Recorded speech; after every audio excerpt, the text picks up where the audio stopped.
Chinese electric vehicle giant BYD only got to be the world's top EV seller. BYD's new battery just flipped the global auto market, and barely anyone in the US noticed. It charges faster, lasts longer, and costs less to build. But here's what no one's talking about. This isn't just a tech upgrade, it's a takeover. And your job, your energy, your entire economy are now part of it. What happens when China controls the future of mobility? Why didn't Tesla see this coming? And how far will the US go to fight back? Because by the time this ends, you'll realize this wasn't a breakthrough, it was a warning. What's happening? Tesla stood unchallenged for many years. It was not just a company, it was the symbol of the electric revolution. The world didn't compare electric vehicles. It compared everything else to Tesla. Elon Musk was the architect of that dominance. From the supercharger network to battery innovation to global cult status, Tesla set the pace. It owned the conversation. It owned the future. And then, in one quarter, it didn't. In early 2024, a Chinese automaker most Americans still couldn't pronounce became the world's top electric vehicle seller. BYD outsold Tesla, not by a margin, not by accident. They took the lead through sheer volume, through execution. And they did it with minimal fanfare.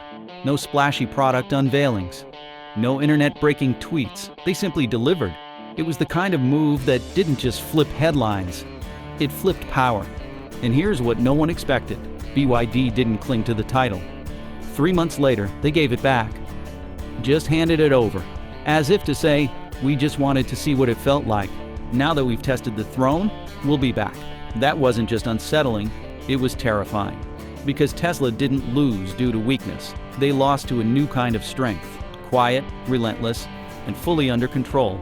Analysts called it a fluke, a timing glitch, a temporary surge in domestic Chinese sales. But inside Tesla, that quarter changed everything. It showed that someone else could take the crown, and didn't even need to keep it to prove their point. Because this wasn't a one-time fluke. It was the opening strike, the blade that cut Tesla's lead. They didn't storm the EV market with buzzwords or ad campaigns. They showed up with steel. The blade battery wasn't a metaphor, it was a provocation. Designed from the ground up for safety, stability, and simplicity. The blade was BYD's answer to the most common EV fears. And they didn't just explain its advantages.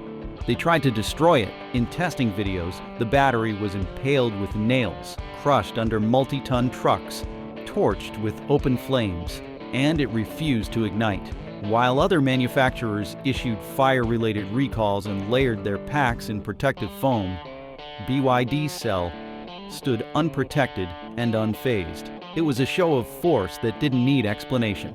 The blade didn't flinch, and that silence said more than any spec sheet ever could. It wasn't just safer, it was smarter. Most of the industry had built around nickel and cobalt-heavy batteries. These cells delivered performance, but at a price: heat, volatility, and supply chain nightmares. The blade battery shifted the equation.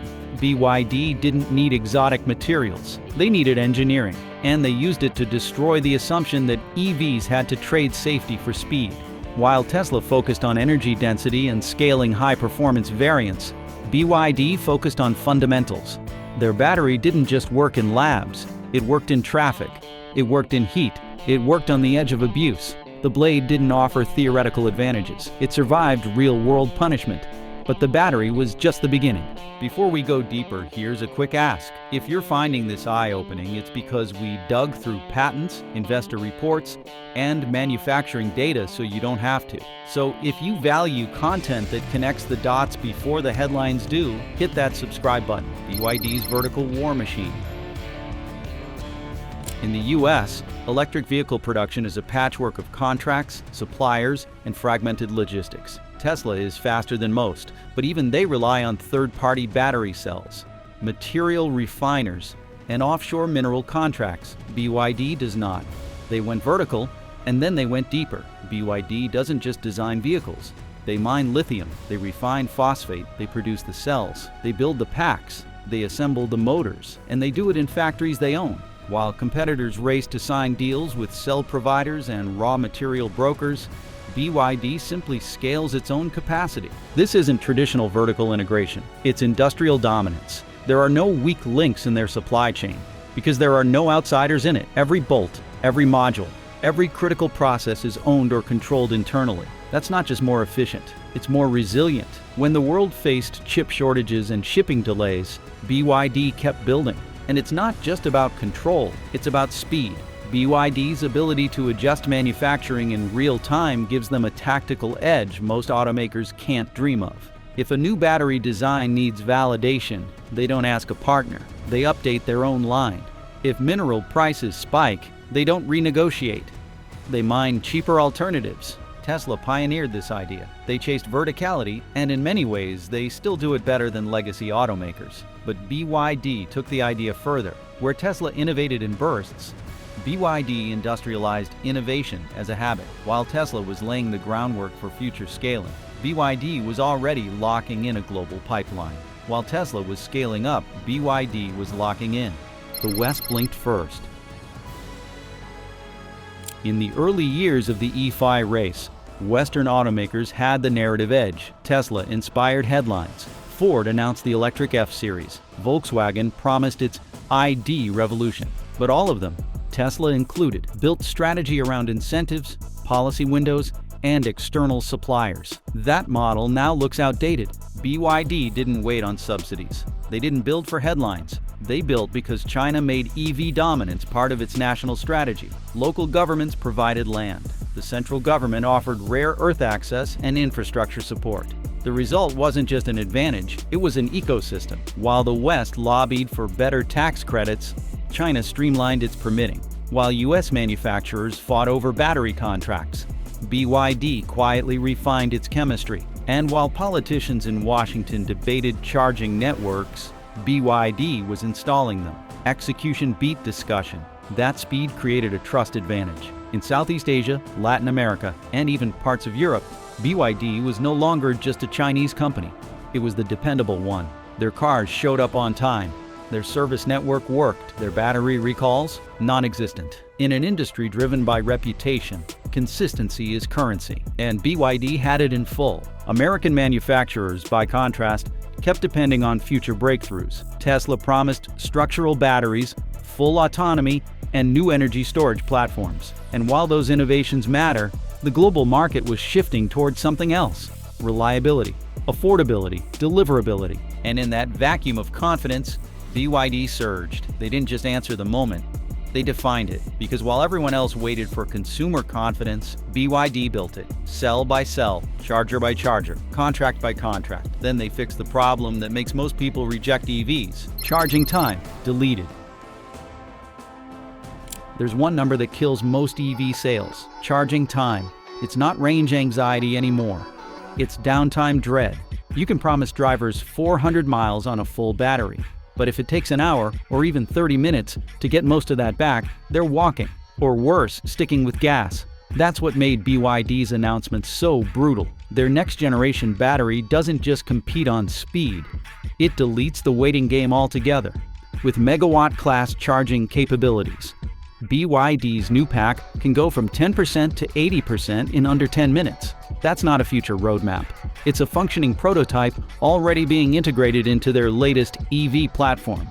In the time it takes to order a coffee, use the restroom, and check a couple notifications, your car is back on the road with hundreds of miles of range. No 4-hour top-ups. No praying to the charging gods at a broken station beside a strip mall. Just a complete recharge in the time it takes to breathe. Compare that to Tesla's best superchargers, which top out at around 300 kilowatts under ideal conditions. Even then, you're looking at a minimum of 20 to 30 minutes for a solid charge, if everything goes right. But BYD isn't offering a best-case scenario. They're changing the standard. This isn't a luxury tier solution or a beta rollout for tech influencers. This is meant for scale, mass charging, real world, real people, everyday use. And here's the twist: BYD didn't achieve this by bolting on an external fix. They didn't add fans or liquid coolers or bulky new ports. They just made the battery smarter. Because what makes this even more dangerous for the competition is what comes next. And it does it without overheating. The cool revolution. If there's one thing that terrifies EV owners more than waiting to charge, it's wondering if their car might overheat while doing it. Batteries generate heat. It's basic physics. But managing that heat? That's what separates innovation from incineration. And this is where BYD pulls away from the entire industry with something deceptively simple: calm under pressure. The Blade battery doesn't spike in temperature the way traditional packs do. No runaway reactions, no fires in parking garages, no elaborate thermal blankets wrapped around volatile cells. BYD didn't add complexity to solve heat. They removed it. The cell operates at a lower baseline, tolerates higher throughput, and requires significantly less active cooling to stay safe. In testing, they've run it under load, through high-speed charging cycles, even through direct heat exposure. And it just doesn't flinch. While Tesla and others have invested heavily in software-based thermal management systems and external cooling hardware, BYD took another route. They redesigned the battery at the chemical level to stay cool by nature, not by intervention. That means less energy spent on temperature regulation, more space inside the vehicle, and fewer points of mechanical failure. This isn't just a technical flex, it's a consumer trust bomb, because the unspoken fear around EVs has always been safety. No one wants to admit it, but we've all read the stories. Garage fires, recall notices, cautionary tales about overcharging. But when a company delivers a battery that doesn't need to be nursed or protected, that fear disappears. And with it goes one of the last emotional barriers to EV adoption. But let's be clear, this level of thermal stability doesn't come from luck, it's chemistry. And that's where BYD did something everyone else hesitated to do, and that's only possible with the right chemistry. The chemistry coup.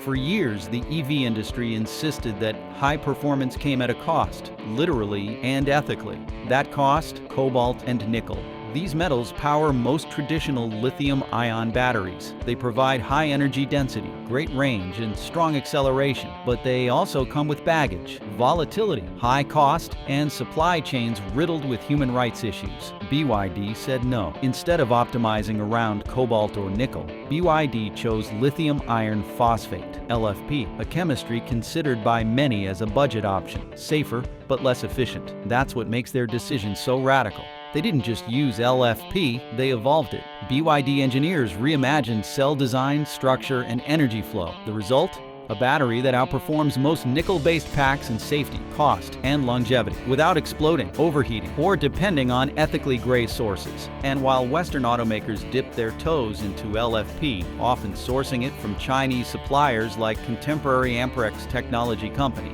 BYD did something far more dangerous. They built it in-house. They own the tech, processes, the refinement, and the patents. No dependencies, no licensing fees, no waiting for shipments. That's not just chemistry, that's control. The Blade battery isn't remarkable because it ditched rare earth metals. It's revolutionary because it made doing so the new performance standard. LFP used to be the safe but weak option. BYD flipped that. Now it's the standard everyone else must meet, but few can touch without reinventing their entire supply chain. And what they did with LFP wasn't the end of the story, because beyond safety, beyond ethics, and even beyond charging time, they broke the most profitable assumption in the EV industry. They pushed it further than anyone thought possible. Longevity is the twist. Every automaker wants to sell you a new EV, but what they really want is to sell you a new battery. Why? Because that's the part that dies first. After roughly 1,000 full charges, just a few years of regular use, most standard EV batteries start to degrade.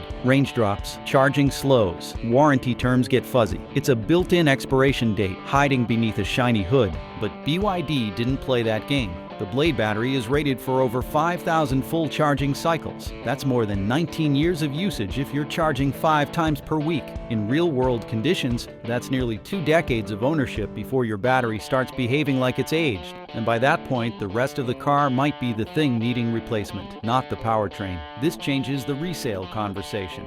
This changes fleet economics. This changes how consumers value EVs in terms of lifespan, not just mileage, while others treat batteries like wear items, like tires, brake pads, or phone screens. BYD treats it like an engine, durable, essential, and built to last. This kind of longevity doesn't just lower costs, it destroys the entire business model of planned obsolescence that quietly powers modern auto strategy. And because the Blade battery degrades slower, it also wastes less material. That means fewer replacements, fewer dead cells, fewer out-of-warranty surprises. The ownership math changes, and so does the trust. No expensive diagnostics, no charging anxiety over time, no guesswork about when you'll need a new pack. Just a battery that keeps doing its job, quietly, efficiently, and for longer than anyone expected. And while that alone could have redefined the EV space, BYD wasn't done. Because after solving safety, speed, and lifespan on the ground, they took to the air. Then they left the road entirely. The flying car already exists. It was easy to dismiss until it lifted off. While the West was busy debating whether flying cars were still science fiction, BYD skipped the conversation and went straight to testing. What emerged wasn't a prototype on a presentation slide. It wasn't an investor stunt, a teaser animation, or a speculative model with a 20-year roadmap. It was a compact, working electric vertical takeoff and landing vehicle. Real rotors, real flight, real footage. The vehicle isn't built for the ultra-wealthy or government contracts. It's designed for ordinary people, the same workers who sit in bumper-to-bumper traffic every morning. BYD's vision isn't some Jetsons fantasy. It's something much more dangerous to its competitors. Practical, scalable, and ahead of schedule. The vehicle is quiet, powered entirely by electricity, and tailored for short-range urban commutes. And it did not arrive with a splash. It arrived like most of BYD's breakthroughs do, quietly, methodically, and ready for market. This moment matters because while most companies are still figuring out how to make cars that don't catch fire in a parking lot, BYD is building vehicles that don't touch the ground. And it is not happening someday. It is happening now. You can debate whether the world is ready, but the skies above Shenzhen, they already are. It wasn't a publicity stunt, it was a rollout. Ecosystem versus company. Most automakers sell you a car. BYD is selling something else entirely, a fully integrated mobility system. This distinction is what separates BYD from every legacy brand still trying to retrofit innovation into a century-old business model. While companies like Ford, General Motors, and even Tesla focus on vehicle specs, BYD is building the roads, the power, and the vertical lift needed to move the entire concept of transportation forward. It begins with the battery, but it doesn't end there. BYD's charging stations are being installed across Asia and Latin America, not just in luxury locations, but in working-class neighborhoods and industrial zones. Their solar grid partnerships mean that EV charging does not just pull from the system, it can feed it. Their energy storage systems aren't accessories, they are anchors, keeping hospitals, schools, and municipalities online when the grid fails. And in the background, their logistics division is testing electric buses, forklifts, and delivery drones, closing the loop on every point of commercial movement. This is not a company. This is an ecosystem, a controlled network of power generation, storage, distribution, and mobility. Each piece developed and owned by BYD. Tesla, by comparison, still depends on suppliers for key battery inputs. General Motors partners with utilities. Volkswagen relies on third-party charge networks. BYD doesn't wait. It builds. And in the middle of that system, they've placed one thing with surgical precision: the battery. Because the battery isn't just the heart of a car, it is the central nervous system of modern infrastructure. So how did Tesla respond? Tesla's Counterpunch. Elon Musk has never backed away from a fight. When BYD took the crown, Tesla didn't retreat. It doubled down. New gigafactory expansions were announced within weeks. Talks intensified with battery suppliers in South Korea and Australia. Internally, the company began accelerating research into next-generation chemistry, trying to close the gap in charging speed, thermal safety, and cycle life. But something changed. The tone, the confidence. For the first time in over a decade, Tesla wasn't setting the agenda. It was responding to it. The Blade battery forced Tesla to rethink its reliance on outsourced lithium iron phosphate cells from CATL. The megawatt charging announcement made superchargers look dated, and BYD's global delivery numbers, quietly climbing country by country, started to reshape investor expectations. Publicly, Elon continued to fire off tweets and host live stream, but privately, analysts noted increased R&D volatility, missed development deadlines, and quiet layoffs inside Tesla's battery division. None of it made headlines. But for those watching closely, the cracks were there. Tesla's identity has always been rooted in first-mover advantage. But now the script was reversed. BYD wasn't imitating Tesla. Tesla was racing to keep up. Musk's response wasn't just a counterpunch, it was a signal. The war had moved into territory Tesla didn't fully control. Because this is no longer just about who makes the best car, it's about who moves the fastest. And that's when the geopolitical stakes revealed themselves. Built by China, driven everywhere. You will not see a flashy BYD commercial during the Super Bowl. There are no million-dollar celebrity endorsements or carefully staged live streams packed with hashtags. And yet their vehicles are already everywhere, across more than 60 countries, from the heat of Southeast Asia to the mountain roads of South America. BYD is not launching. BYD is delivering. In Colombia, entire municipal fleets are now electric and Chinese-made. In Thailand, BYD sedans outpace legacy German brands in local sales. And in Hungary, assembly lines hum quietly with left-hand drive EVs destined for European roads. This did not happen through slogans. It happened through shipping containers. While many Western automakers are still announcing future plans and scrambling for compliance deadlines, BYD quietly passed them. In motion, not in tension. They did not wait for a vote or a tax incentive. They built a car, priced it competitively, and shipped it globally. And in doing so, they proved something that should have worried every legacy auto executive. A global consumer base no longer needs a brand name they recognize. They just need a vehicle that works. Now, it is not just passenger cars. BYD is exporting electric buses, commercial trucks, and last-mile delivery vans to markets across the developing world, regions long ignored by the top-tier automakers. And that is precisely where BYD's real growth is taking root, not in tech hubs or coastal capitals, but in crowded metro streets, rural routes, and national taxi systems. Vehicles that do the job last longer, charge faster, and cost less. But there is a deeper reason why this matters, because soon, BYD will not just be delivering cars, they will be delivering the energy infrastructure those cars plug into. That shift has started shaking something inside Tesla. Tesla's silent panic. To the outside world, Tesla still looks untouchable. Quarterly earnings hold. Press coverage remains breathless. And Elon Musk, despite every controversy, commands more attention than most heads of state. But behind the walls of Tesla's research labs, something is changing, and not in the way the world expected. Sources close to the company describe a growing urgency. Internal timelines for the next generation of Tesla battery cells have been shortened dramatically. Supplier negotiations have intensified. Software teams have been reassigned to hardware performance tasks. Senior engineers are reportedly working around the clock on high-density LFP alternatives that can compete with what BYD already has in production. It is not a meltdown, it is not chaos, but it is pressure, and it is building. Why? Because Tesla's greatest vulnerability has never been lack of innovation. It has been timing. The company thrived when it was ahead of the curve, when no one else had caught up. Now it is staring at a rival that is not just matching their performance, but exceeding it in price, delivery speed, battery lifespan,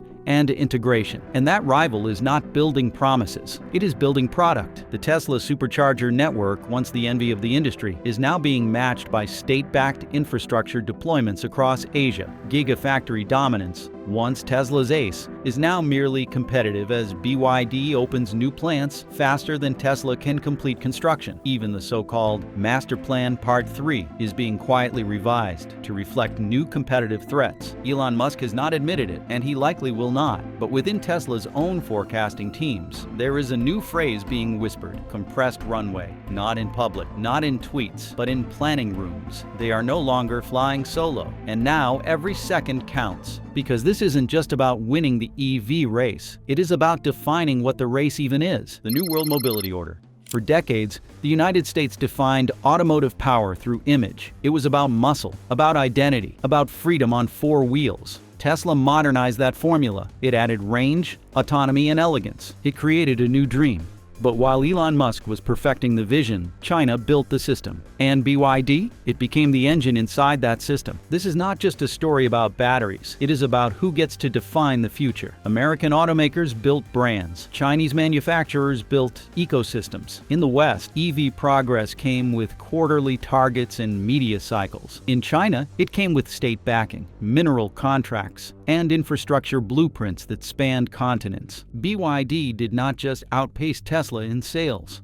It outflanked the entire Western auto sector by eliminating its dependencies, shortening its timelines, and expanding globally before anyone realized what was happening. While the US builds innovation hubs, China builds mobility pipelines, and that divergence is now impossible to ignore. In Africa, a new generation is skipping gasoline entirely, going straight from combustion to electric, with BYD vans leading the charge. In Europe, legacy brands are being outsold by newcomers they never considered competitors. In Latin America, charging stations stamped with Chinese characters are being installed at a rate the US can only hope to match by the end of the decade. This is not noise, this is movement, and movement wins. So the next time someone tells you that Tesla is still ahead, remember what BYD did. Quietly, methodically, globally. They did not win headlines, they won terrain. They did not rush announcements, they launched products. They did not pitch the future, they manufactured it. This wasn't just a better battery, it was a geopolitical message wrapped in lithium and steel. Tesla changed how we see cars. BYD changed who controls them.